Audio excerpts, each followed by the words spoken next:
ಶಾಂತಿ ಕ್ರಾಂತಿ 35 ವರ್ಷಗಳ ಹಿಂದೆ ರಿಲೀಸ್ ಆದಂತಹ ಈ ಸಿನಿಮಾ ಸದ್ಯ ಸೋಷಿಯಲ್ ಮೀಡಿಯಾದಲ್ಲಿ ಹೊಸ ಸಂಚಲನವನ್ನೇ ಸೃಷ್ಟಿಸಿದೆ.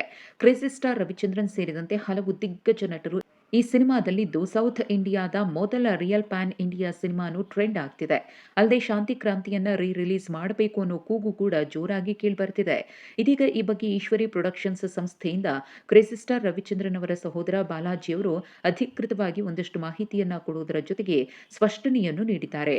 ಮೊದಲಿಗೆ ಅಭಿಮಾನಿಗಳು ತೋರಿಸುತ್ತಿರುವಂತಹ ಪ್ರೀತಿಗೆ ಧನ್ಯವಾದವನ್ನು ತಿಳಿಸಿರುವ ಬಾಲಾಜಿಯವರು ಅಸಲಿಗೆ ಶಾಂತಿ ಕ್ರಾಂತಿ ರಿಲೀಸ್ಗೆ ಇರುವಂತಹ ಸಮಸ್ಯೆ ಕುರಿತು ಮಾತನಾಡಿದ್ದಾರೆ.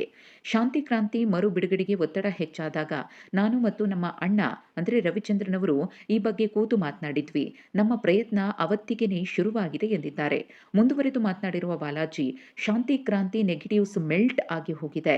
ಹೀಗಾಗಿ ಅದನ್ನ ಇವತ್ತಿನ ಟೆಕ್ನಾಲಜಿಗೆ ತೆಗೆದುಕೊಂಡು ಬಂದು ಮಾಡೋದು ತುಂಬಾ ಕಷ್ಟ ಇದೆ. ಬೇರೆ ಬೇರೆ ಸೋರ್ಸ್ಗಳನ್ನ ನಾವಿನ್ನು ಹುಡುಕ್ತಾ ಇದ್ದೇವೆ. ಅದರಿಂದ ಏನಾದರೂ ಸಿಕ್ಕಿದ್ರೆ ಖಂಡಿತವಾಗಿಯೂ ರಿಲೀಸ್ ಮಾಡುವ ಆಸೆ ನಮ್ಮೆಲ್ಲರಿಗೂ ಕೂಡ ಇದೆ ಅಂತ ಹೇಳಿ ಬಾಲಾಜಿ ಮಾಹಿತಿಯನ್ನ ಹಂಚಿಕೊಂಡಿದ್ದಾರೆ.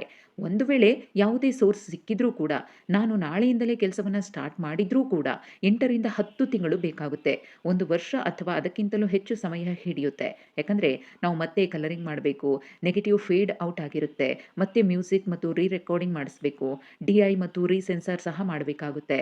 ನಮ್ಮ ಅಣ್ಣ ಅವತ್ತೇ ಅದ್ಭುತ ಕ್ವಾಲಿಟಿಯಲ್ಲಿ ಕೊಟ್ಟಂತಹ ಚಿತ್ರ ಶಾಂತಿ ಕ್ರಾಂತಿ. ಇವತ್ತು ನಿಮ್ಮ ಆಸೆಯಂತೆ ಆ ಸಿನಿಮಾವನ್ನ ರಿಲೀಸ್ ಮಾಡಬೇಕು ಅಂದ್ರೆ ಅಷ್ಟೇ ಚೆನ್ನಾಗಿ ಮಾಡಬೇಕು. ಚೆನ್ನಾಗಿ ಸೌಂಡ್ ಬರಬೇಕು, ಡಾಲ್ಬಿ, ಡಿಟಿಎಸ್, ಅಟ್ಮೋಸ್ ಸಹ ಮಾಡಿಸಬೇಕು. ಇಷ್ಟೊಂದು ವಿಷಯಗಳಿವೆ ಅಂತ ಟೆಕ್ನಿಕಲ್ ಆಗಿ ಎದುರಾಗುವಂತಹ ಸಮಸ್ಯೆಗಳ ಬಗ್ಗೆಯೂ ಕೂಡ ಬಾಲಾಜಿಯವರು ಮಾತನಾಡಿದ್ದಾರೆ. ಇಲ್ಲಿ ಮತ್ತೊಂದು ವಿಚಾರವನ್ನ ಬಾಲಾಜಿಯವರು ಸ್ಪಷ್ಟಪಡಿಸಿದ್ದಾರೆ. ಅದೇನಪ್ಪ ಅಂದ್ರೆ ಸೋಷಿಯಲ್ ಮೀಡಿಯಾದಲ್ಲಿ ಒಂದಷ್ಟು ಸುದ್ದಿಗಳು ವೈರಲ್ ಆಗ್ತಿವೆ. ಅದೇನಂದ್ರೆ ಸೆಪ್ಟೆಂಬರ್ ಅಥವಾ ಅಕ್ಟೋಬರ್ಗೆ ಶಾಂತಿ ಕ್ರಾಂತಿ ರಿಲೀಸ್ ಆಗುತ್ತೆ ಅನ್ನೋದು. ಇದು ಸತ್ಯಕ್ಕೆ ದೂರವಾದ ಮಾತು. ಸದ್ಯಕ್ಕಂತೂ ನಮ್ಮ ಕೈಯಲ್ಲಿ ಅಷ್ಟು ಬೇಗ ರಿಲೀಸ್ ಮಾಡೋಕೆ ಆಗಲ್ಲ. ಸೋರ್ಸ್ ಅನ್ನು ಹುಡುಕ್ತಾ ಇದ್ದೀವಿ. ಒಂದು ವೇಳೆ ಸಿನಿಮಾ ರಿಲೀಸ್ ಹಂತಕ್ಕೆ ಬಂದಾಗ ನಿಮ್ಗಳಿಗೆ ಹೇಳಿನೇ ನಾವು ಶಾಂತಿ ಕ್ರಾಂತಿಯನ್ನ ರಿಲೀಸ್ ಮಾಡ್ತೀವಿ ಅಂತ ಬಾಲಾಜಿಯವರು ಸ್ಪಷ್ಟನೆಯನ್ನ ಕೊಟ್ಟಿದ್ದು, ಸದ್ಯಕ್ಕಂತೂ ಶಾಂತಿ ಕ್ರಾಂತಿ ರಿಲೀಸ್ ಆಗಲ್ಲ ಅನ್ನುವುದನ್ನು ಸ್ಪಷ್ಟಪಡಿಸಿದ್ದಾರೆ.